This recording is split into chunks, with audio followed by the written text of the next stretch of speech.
that, uh, we had some discussion about it, that where does this discount rate come from? Well, this discount rate is like an opportunity cost, which you pay. Um, and this primarily come from the, as I said before, that it basically comes from your time value of money, which is in inflation plus the other risk factors. And this rate of discount must be satisfied so that the project is accepted, or and and and if there is a sometime it happens that for the big companies especially, and this the same apply for the small companies also, that when you calculate the net present value of a project and you find out that the NPV is going to be negative or expected to be negative, strongly expected, and the project is not accepted, in that case, we also use a phrase that sometimes you return the money back to the investors, and you have a, with your with head high, you make a confession that, you know what, I don't think I'm able to produce a positive return on this project, hence I'm returning the cash back. And this normally happens in case of some big companies where they not openly they accept it, but they undertone, they accept that since we are not having good projects anymore, so we want to give the money back to you. And that is called the share repurchase or share buyback situation. I remember the case of Apple computer. 2 years ago, they set a fund aside worth $2 billion. $2 billion. It's a massive amount, isn't it? And they set it aside for exactly the same purpose, that they want to buy back the shares. Buyback shares mean you are returning the money back to the investors and accepting, not directly, but indirectly, that we want to give because we don't have any good projects anymore, or the projects are producing NPV, which is negative, hence we want to give the money back to you. So the rate of discount, even though in this whole formula is very small place, R, but R is the key strategic factor in this whole calculation. What difference makes might pay dividends and return to all the investors, which are all the investors, or I buy shares myself. Yeah. Well, yeah. Well, these both are the payouts. We call them payouts, which means that the company is giving the money to the shareholders. Usually it happens that in the old-fashioned companies or in the value-based companies, you pay the dividends to the investors because they give you money and you make them partner in profits. Okay. And then you give them dividends. Okay. But one thing I would say that the dividends normally of the old-fashioned companies do not fluctuate much. So in other words, if the company's profits increase substantially in a year, you don't give them too much of dividends. And if the profits start falling in a bad year or maybe losses, then you still give them some dividend. So dividend normally for the old-fashioned, the big companies, the mature companies, the multinationals is comparatively a stable phenomenon. But the share repurchase or the buyback is for two purposes. The one purpose is that you are giving a prize or a award or a reward to the investor for their faith and fidelity in you. They have been with you for many, many years and they didn't ask for dividend. And now you feel that, you know what, it's time to reward them and let's buy the shares back from them, but give them substantial money. So let's say you bought my shares 10 years ago and you paid me 10 euros. The market price today is 500 euros. And then I gave you 700 euros and buy back the share. So this is like a fidelity award that you have been with me for many, many years and you were very patient, and you were believing. Basically, even though, remember I told you yesterday that some investors become angry when you give them dividends, because they are again in the cycle of investment. They look for more companies. But if you are a company who have a lot of investment potentialities, then why don't you recycle, reuse their money? Okay, so they were very happy that you are recycling the money in the next round and the round and the round and the round. Mm-hmm. Company, Mm-hmm. which is a publicly traded company. Mm-hmm. When you buy a stock, Imagine you bought shares from the company, that's me, when this company was founded, and the share price which I sold shares to you was 10 euro per share. Somebody bought 10 shares, somebody bought 10,000 shares, depending upon whatever situation you all are. Now you know that the company is growth-based, it's a tech company, okay? Now the company, let's imagine, is successful. The share price is going up. The one possibility is that you have the share from me, just go and sell in the market. Remember, I'm giving reward to the share, not to the shareholders. Who do I know that you stick with me? You can buy share from me today and sell after a few hours in the stock exchange. Do you get my point? So what happened is that I don't see you as person, but as a function shareholder. And then I find that after many, many years that, you know what, I haven't given you dividend now. There's a good reason. The good reason is that I want to make you the beneficiary of my success. The bad reason, I will discuss with you a bit later with an example, right? Well, the one bad reason is very obvious, that maybe I in an undertone confess that I don't expect too much from me, guys.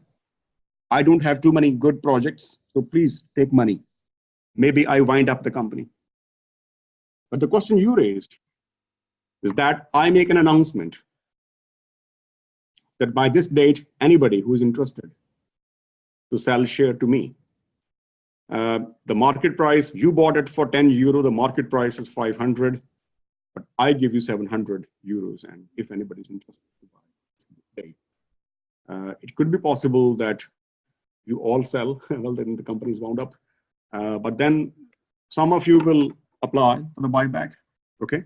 And if I find that my budget is 200,000, but if I see the application, that makes 240,000, then I would buy back your shares proportionately so that my budget doesn't get upset. That is a concept of buyback. So maybe that you apply for buyback, and I don't accept it. Okay, so first of all, I would set a deadline that by this date, if you want, you should apply to get the money back from me. I'll give you. But it could be possible that even if you all apply by the given date, but the amount of which I need to pay you is exceeding my budget. Like, for example, Apple has made $2 billion budget.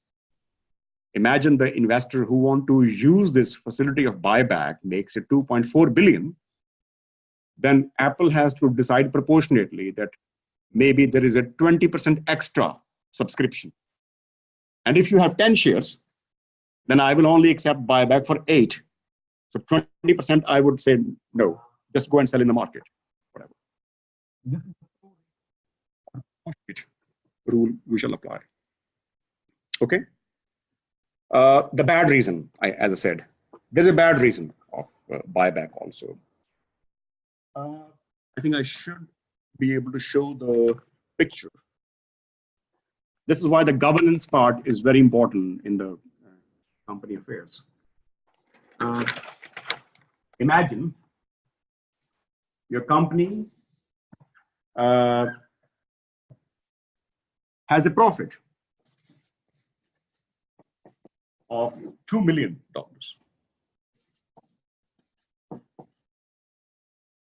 $2 million in 2017, yeah? Okay, and let's say there are outstanding shares. Outstanding shares means the shares in the market, in the stock exchange, are 1 million shares. In that case, the earnings per share would be $2. Yeah. Now this year, your profit has come down.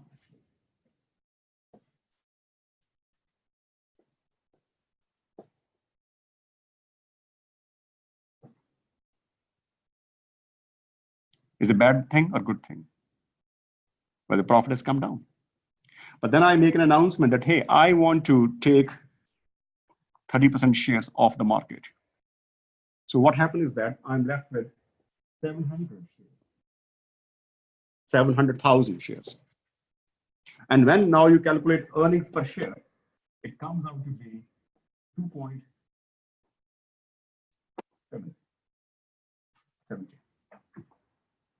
And many investors, common investors who don't have the finance and all this background, they value earnings per share a lot. But they fail to see that actually company is not progressing, the company is regressing. But what they are seeing is that, oh my gosh, there is 35% increase in the earnings per share. But they fail to understand that the numerator has become smaller, but the denominator has become even smaller. How do you have a bigger number in mathematics? Either have the same denominator and have a larger numerator, or you have the same numerator but have a smaller denominator. For example, 3/2 is bigger than 1/2.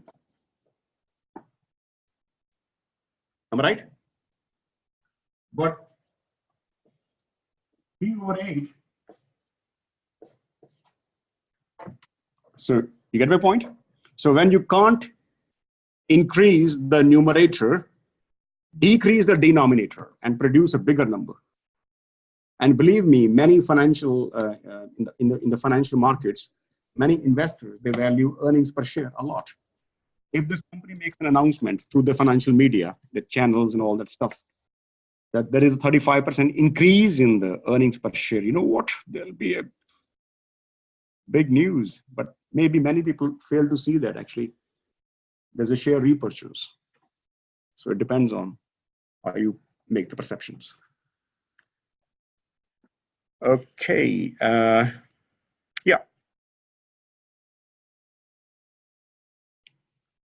Where is the, yes. This is the discount, reasoning for the discount. Maybe you can have a look at this. Spend some time on the reasoning of discount rate, and please share your thoughts with me. And after this slide, I will straight away go to the internal rate of return. There's some more text, there's some more information that you can go through by yourself. And please, if you have any problems, you can talk to me later on. But not on the book returns. So NPV depends on the cash flows and not depending upon the book returns. Like yesterday, we discussed this average rate of return formula, remember? And in that case, we were doing calculations based on the book profits, the book revenue, historic values. Whereas in this formula, the good thing is that we are considering the cash flow, the cash, which is the reality, right? Your profits and cash show different. You know that? You know that in the books of accounting, you are a multinational or you are a small local enterprise. We always follow the accrual accounting. Accrual accounting and not cash accounting. May? Do you know that? The accrual accounting and the cash, not the cash accounting. If the company start following cash accounting, the volume of the global trade would shrink. And we would be like living in the 14th century. Why? Accrual accounting includes, when you do the things based on accrual accounting, you recognize your transaction immediately even though the payment will come later on. So you are already recognizing that you have earned the profit, even though the customer have not given you any money yet. For example, you are an oil company and you sell some products to a different customer in a different country. And let's say the customer say that I would pay you in 3 months' time. And this is already December. And on 31st of December, the books close. Okay, the cash will come next year, December, January, February, March. But the transaction took place in December previous year. What will you do? You will recognize the sales revenue, income, profit immediately when you make the sales, because that transaction belongs to the month of December. So all the profit revenue has to be added to the December books. Even though the customer would pay you in the month of March, what happens? Your cash flow is undervalued on 31st of December because the cash could have come, hasn't come, it will come next year. But your profit is overstated because you accounted for as a profit which you have not received yet. It could be possible that the customer doesn't pay you. Who knows?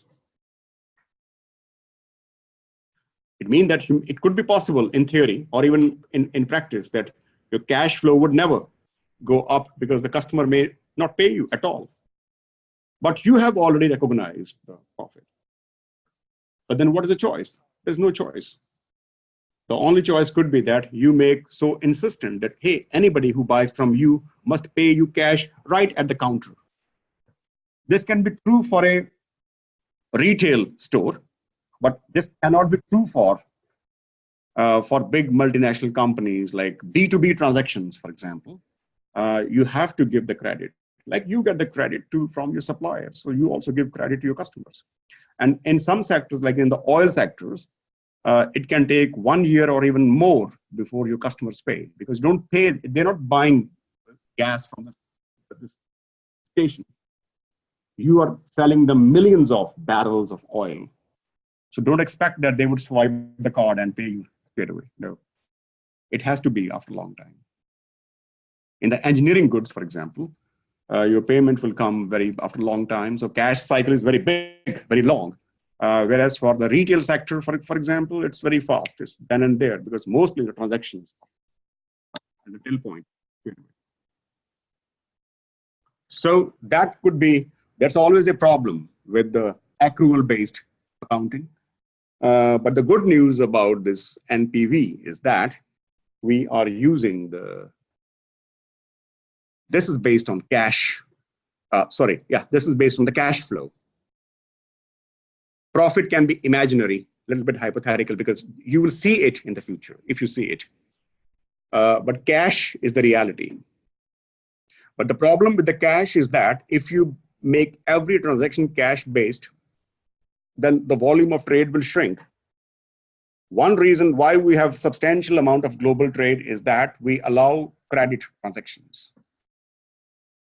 Okay.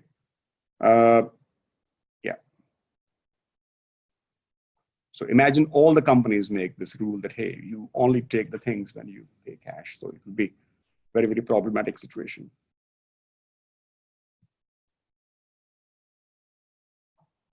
Yeah, I explained, I think. Yeah. A little bit of mathematics here. It's nice to know. It's nice to know some calculation. Basically, I did nothing. I just brought some high school arithmetic back. Coupon. Have you got some gift coupons? You buy something and you get some coupons. And then it says that, okay, if you buy pizza next time, we will give you 20% discount coupon. So it's like something, some number written on the face, on some advertisement or whatever. The same thing apply on coupon in financial markets. If a coupon is 2% or 3%, it shows that on every borrowing, there'll be 3% rate of interest. And it's printed. It's printed, right? It's a coupon. So it's printed coupon. It shows that there's a 3% coupon. It means that if you deposit 100, you'll be getting 103 at the end of a year. Make sense? But can there be a zero coupon?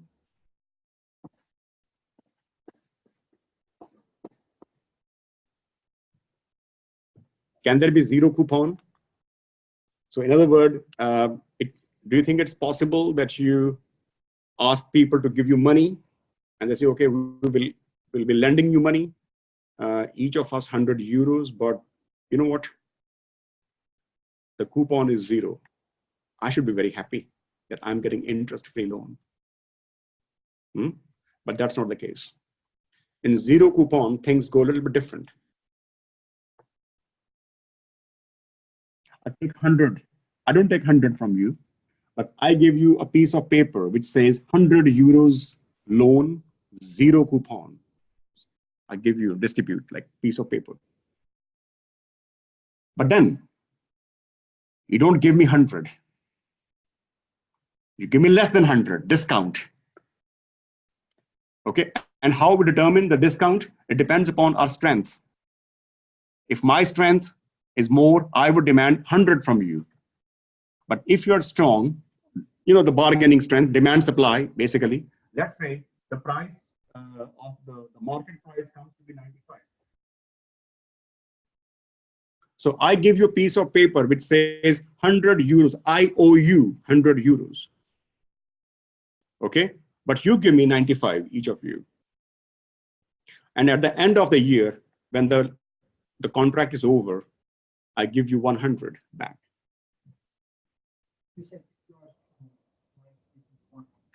Yeah. If you have no other investment opportunity, if there's no other investment opportunity, imagine a situation that the bank is giving you negative interest. Let's say bank is giving you negative interest. There is no positive NPV project at all.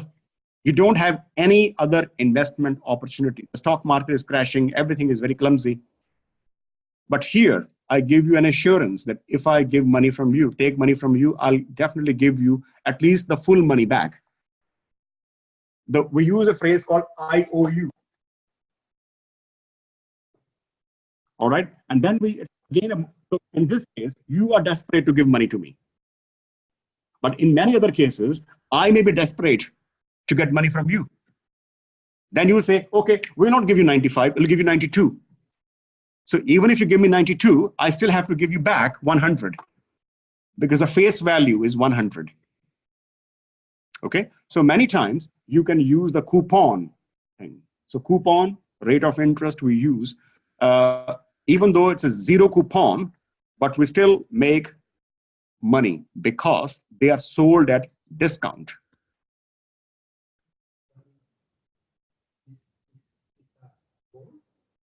Yeah, it's a short-term bill. Yeah.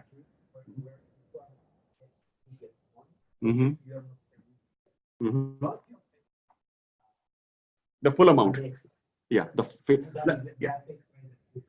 Like for example, if this is 3% coupon, and I take 100 euros from you, I give you after 1 year 103. Okay. And if this is zero coupon, the face value written on the piece of paper is still 100 euros. But in this case, it's a zero. So in this case, you give me 100 and I give you 103. In this case, the face value is 100, but you don't give me 100. Let's say you give me 95. But I returned you 100.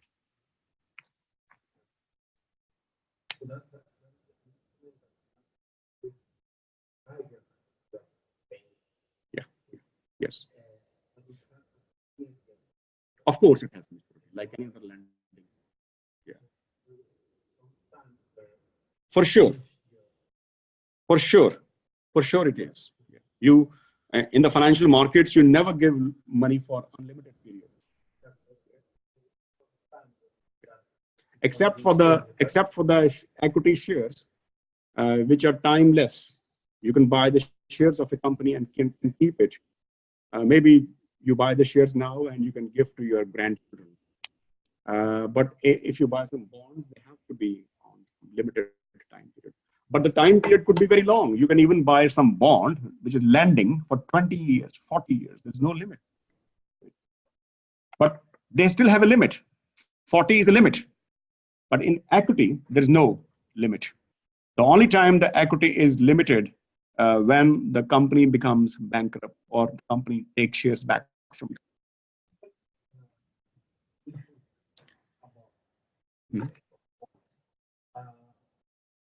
At X interest rate, does the company pay the interest rate on a yearly time, or is it paid only at the end of the No, no. Normally, it pays the everybody in the financial markets. Usually, you pay interest 2 times a year. So basically, if it is 6% rate of interest, you get 3% on after every 6 months. That's a kind of customary thing. Yeah.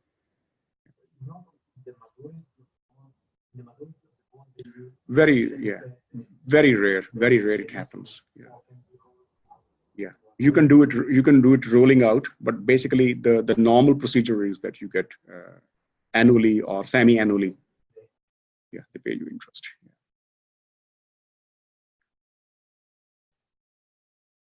Payback period method is a little bit controversial. The payback period says that we accept those projects which reach the break-even point faster than others. And the break-even period is that level where you are able to recover your investment cost. So it could be possible that you invest 100,000 today, and a project is giving you all the way positive cash flows for the next 20 years. Okay. But there's another project whose cash flows can be a little bit dodgy, but you are able to complete the project faster. It has shorter break-even period. So you might end up preferring that project and losing the value. Things become clear here, maybe. 3 projects. Project A, you invest 2,000 now. Project B, you invest 2,000 now. Project C, you invest 2,000 now. So all 3 projects are similar. The cash flows for the first year, second year, third year. And it's a 3-year period, yeah?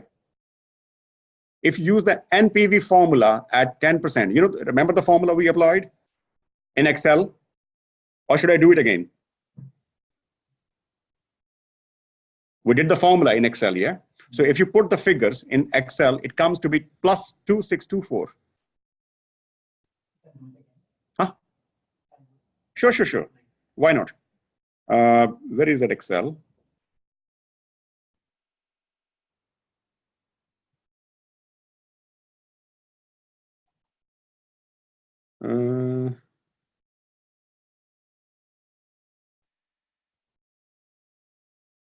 I just have to change the numbers, nothing else. So if the discount rate is 10%, which it is, but your cash outflow is minus 2,000, yeah?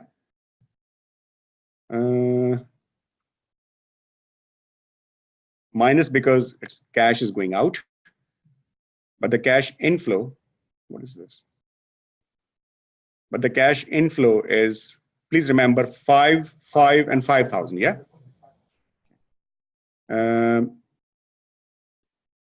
500, 500, and 5,000.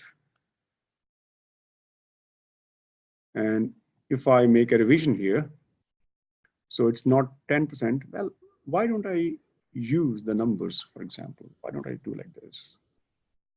NPV, sorry, NPV, there it is.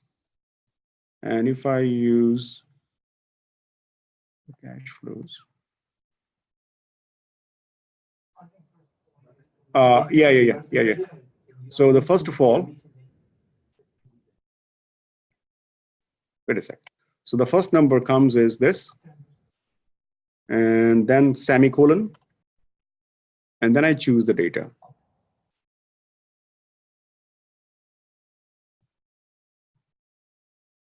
Something like this.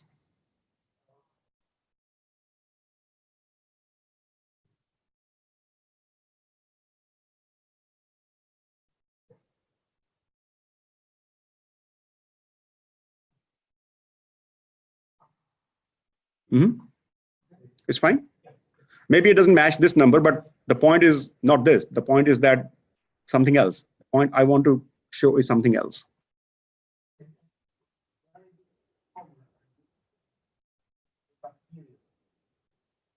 I'm not using it yet. I will use it. I just wanted to recalculate NPV. Then comes the second project, which has 500 and 1800. And this project is, if you see here, you invest 2000, yeah? You get 500 in the first year. You get 500 in the second year. So for 2 years, you get 1000. My question is that within 2 years, are you able to recover the cost of the project or not? No. It means you go in the third year. That's why I wrote here that the payback period, it takes 3 years for you to recover the cost. But look at the NPV of this. It's a fantastic. 260. This is the highest among all three. And look at this project. You invest 500, you get 500 in the first year. Next year, you get 1800. Can you recover the cost in 2 years? But look at the NPV. If you put this number in NPV, it's a negative.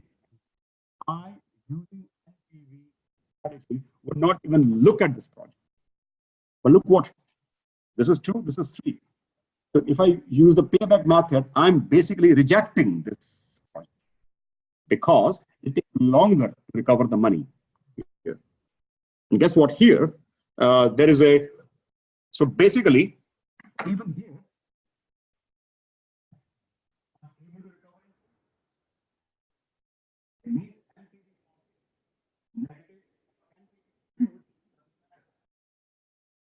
the only criteria is that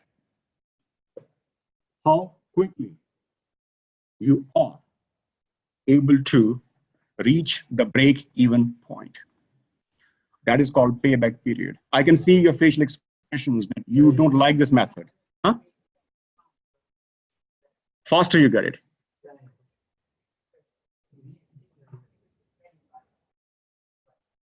Say again? Yeah, everything is same is for A also. For A, the project cost is same. But the thing is that it takes longer to recover. But look at the overall benefit, it's huge. Is 50 times more than this project.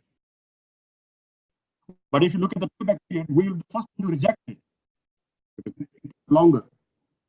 And in the next slide, I will discuss with you that why apparently we dislike it, but many companies use this formula. They have a reasoning for it. Apparently, if you are a, okay, imagine, remember the first slide of the capital budgeting I discussed with you that company must increase the shareholders' value. The agent, managers must do something so that they're working in the interest of the shareholders. But here, you may end up choosing project B, which has a negative NPV. But you choose it because you are able to cover the cost faster. But if you see the overall risk, you have a negative NPV. Okay. The question automatically comes to mind is that why, apparently being not a very fancy, why apparently not being appealing thing, because it doesn't take into account the risk factor. It doesn't take into account the project's longevity. Why, despite all these bad things, why many companies choose it? And these are the reasons why the companies choose it. Please go through these reasons and get back to me. So basically, if you know the NPV, calculation of internal rate of return, will not be a big problem. But the only difference is that in the NPV, we already have a rate of discount. And then we multiply that rate of discount with the expected cash flows. And then we find that is sum total of expected cash flows is more than your cash outlay expenses. And if your total of inflows is more than the outflow, then the NPV is positive. You may accept the project. Here, it's not the case. Here, you determine the rate of discount not from outside, but within the project. Every project has its own unique internal rate of return, which is generated within the project. So basically, IRR tells you the maximum return which your project is capable of producing. And if you go beyond that, you are having negative return. And if you stop before that, you have not fully optimally utilized the capacity of the project. So IRR, look at the word internal rate of return. Internal, this is a homegrown rate of discount. So the difference is very important to understand. When you calculate NPV, the rate of discount is given from outside to you. It's given, like you start, you know already, hey, I think I shall use 12%. Why 12%? Oh yeah, 3% is inflation, 2% possibility of rate of interest going up. So you make the calculation already. So before you start multiplying the cash flow with the rate of discount, you already know what is the rate of discount. But in this case, the rate of discount is coming at the end of the project. So this comes from the project itself. All right. So for example, if I give you an example, well, it's better that I show you. For this, I need to go back to the